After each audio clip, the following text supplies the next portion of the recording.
मैं तुम्हारे आगे हाथ जोड़ लूंगी, मैं ना तुम्हारे आगे पैर भी पड़ लूंगी, लेकिन अपनी बात के बगैर नहीं जाऊंगी यहाँ से। मगर क्यों और किस लिए? हाँ, तुम्हारा और मेरा रिश्ता ही क्या है अब?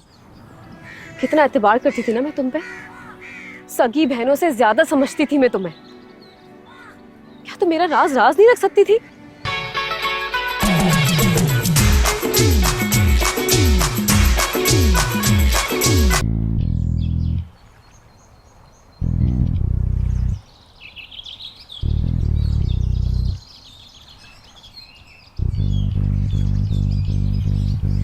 क्यों मिलना चाहती थी मुझसे?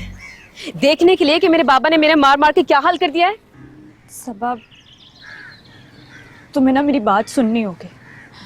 मैं तुम्हारे आगे हाथ जोड़ लूंगी, मैं ना तुम्हारे आगे पैर भी पड़ लूंगी, लेकिन अपनी बात के बगैर नहीं जाऊंगी यहाँ से। मगर क्यों और किस लिए? हाँ, तुम्हारा और मेरा रिश्ता ही क्या है अब? कितना एतबार करती थी ना मैं तुम पे, सगी बहनों से ज्यादा समझती थी मैं तुम्हें। क्या तुम मेरा राज राज नहीं रख सकती थी? सबा, मैंने कोशिश बहुत की थी, मगर मैं मजबूर हो गई। मजबूर? अपनी खुदगर्जी को ना मजबूरी का नाम मत दो लैला। तुमने जो कुछ किया है अपने ही फायदे के लिए किया है। मेरा फायदा?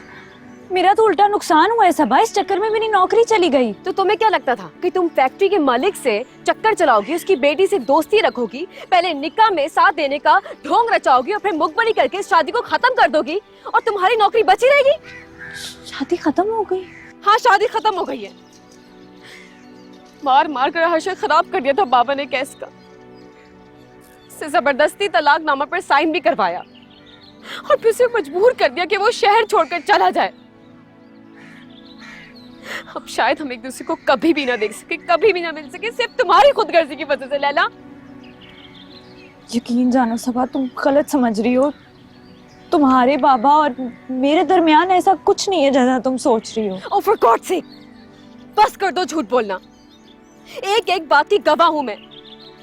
तुम मेरे बाबा पर डोरे डालती थी, अच्छी तरह पता है मुझे, और अब मुकर रही हो। देखो, तुम्हारे लिए बेहतर है कि अब कभी मेरे सामने मत आओ, वरना कसम खुदा की तुम्हारी शक्ल दोबारा देखूंगी ना तो बदला लेने पर मजबूर हो जाऊंगी मैं। समझ आ रही है तुम्हें? सबा,